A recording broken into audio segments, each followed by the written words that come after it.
My back is getting tight.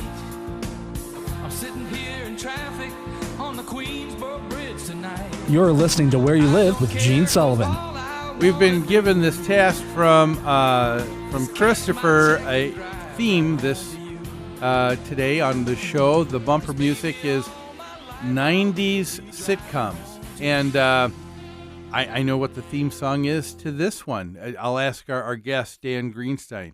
Dan, do you know what this one is? I have no idea. This is the King of Queens, right? Kevin James. Love that show. That's right. Okay, well, good. Good well, call. We're batting 1,000, Dan. Good call. Yeah. Well, folks, we're back. This is Where You Live. I'm Gene Sullivan, broadcasting from the True North Painting Studios. Show's also brought to you by Extreme Exteriors and American Family Insurance, the Kim Bennett Agency. We've been talking to Dan today about, we're asking some questions. We've been talking about FHA recertification. I'd like to get your thoughts on something, Dan, because discrimination and an association being charged with discrimination is something that is I think a growing issue or problem that a number of associations, if they haven't already, probably will be dealing with sometime in their history of operating their property, just because of the climate that we're in. And this story that I wanted to get your thoughts on certainly could go that way if people react the same way here in Minnesota. Here's the situation. This is in Mississippi, Moss Point, Mississippi. There's a homeowners association, and they haven't minded rentals, but they saw that there was a company that came in, purchased 2 homes. One was already completed. The other one was being refurbished. And it was a group home for disabled people. And so the association said, hey, we don't want this kind of home here, because they were concerned that it's more of a business than just being a rental. There are people coming and going 24/7. There are, so they don't know about the people that are coming and going. There's delivery trucks. They think that a lot more traffic being brought in because they're claiming it's a business. And they're asking the city council to not only please make sure they don't allow this to happen again and giving approval, because there is some zoning changes that need to be done, but they want to see this one house removed. Dan, what do you think? Now, the one house is not in the association. It's a neighbor, correct? I thought it was actually in the association, but maybe I misread. Well, okay, so I'm not sure. If it's not in the association, then it seems to me that the association is simply a neighbor of this home, and they have really no say or no input on what goes into the home, other than basic zoning, which would apply to all homes in the area, and perhaps occupancy requirements. I'm not familiar with Moss Point. Frankly, I'm not really familiar with Mississippi. Yeah. But Moss Point sounds like a small municipality in Mississippi, and I'm just wondering if they have good zoning laws or good occupancy requirements. Because if that happened here in the Minneapolis area, and the home was not within the association, then it really falls back to the city's occupancy requirements, how many people you can have living there, and the zoning. Yeah. And I think if it's zoned as a single-family home, more than likely here in Minneapolis, the group home would not be allowed in that space. Okay. So what do you think of the idea of the association being concerned about a home in their association being turned into a group home? Is that something that they have the authority to say we don't want that to be allowed, or is there concerns with possible discrimination? Well, I think it depends on the language that's within their governing documents. In Minnesota, most declarations of a condominium or townhome association would have some requirements and often speak in terms of single-family residence for no other purpose, no business purpose, whether for profit or otherwise. And I think if this ran contrary to the language in the declaration, then I don't see anything as discriminatory. From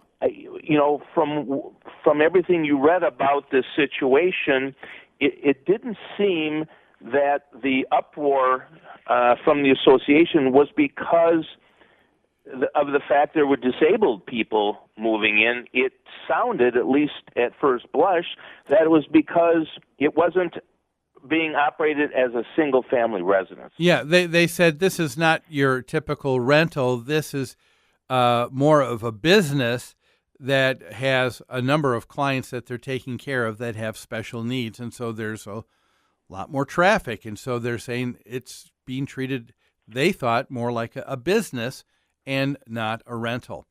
And so I would agree with you, but in the climate that we're in, even though something may be fine, I'm just getting a little bit more jaded and a little bit more careful. But I think an association would have to be careful in what they say and how they approach it, because people can still come back and claim and tie up an association with a claim of discrimination. Well, you're so right about the climate. I just had this happen in an association that I work with, and that is a Somali family rented one of the units in a condominium, and this is in Hennepin County here. Yeah. And the association bent over backwards to accommodate them, to explain things to them, to help them understand the rules, those kind of things. Well, a couple of the neighbors were upset because there were children living in the unit and they were disturbed by the noise, and the individual neighbors did everything wrong in a discriminatory nature and really exhibited some offensive conduct. Well, what do you think happened? The claim came back not against the individual neighbors who did all this, but against the association.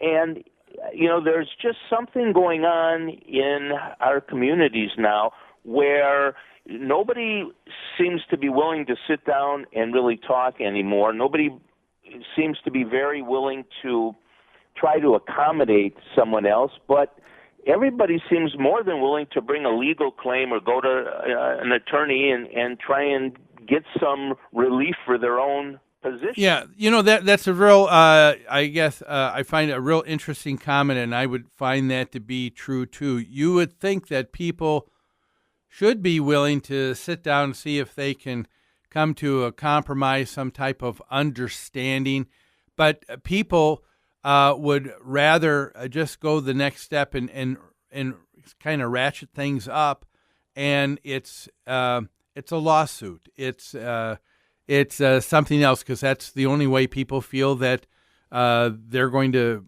get things accomplished. Or, not even necessarily a lawsuit, but the threat of a lawsuit. Yeah. And the letter, the bitingly negative letter that's sent, I've spoken with my attorney and we have a claim for this, that.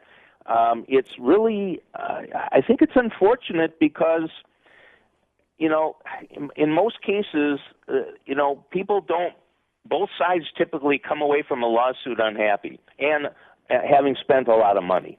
That's for sure. Most lawsuits, there's not a clear-cut victor, and even if there is, they've spent a ton of money trying to do that. So I really wish there were ways to get people to, take a breath, step back, and try and understand both sides before they jump at some kind of assertive action. So in something like this, for an association board to kind of be watchful of, if there's something that becomes difficult, not that they go to the next step with lawsuit, but they probably would be best served to turn more quickly to their legal counsel to kind of get some perspective, don't you think? Perspective is good. And, in this case, I think they need to work with the city because it sounds a lot like this is something to do with the zoning and occupancy, and that all comes from the city where it's located. And I think one way to stay out of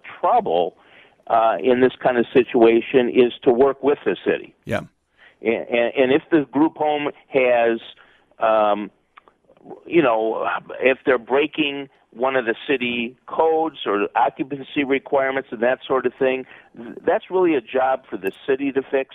If they're violating governing documents of the association, well, then that's a legitimate cause for taking action. Yeah.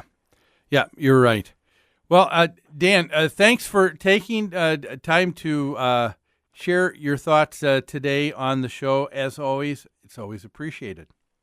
Thank you, Gene. Yes. Well, folks, that was attorney Dan Greenstein with Bernick Lifson. We're going to take a break. Don't go away. We've got one more segment, one more story after these messages.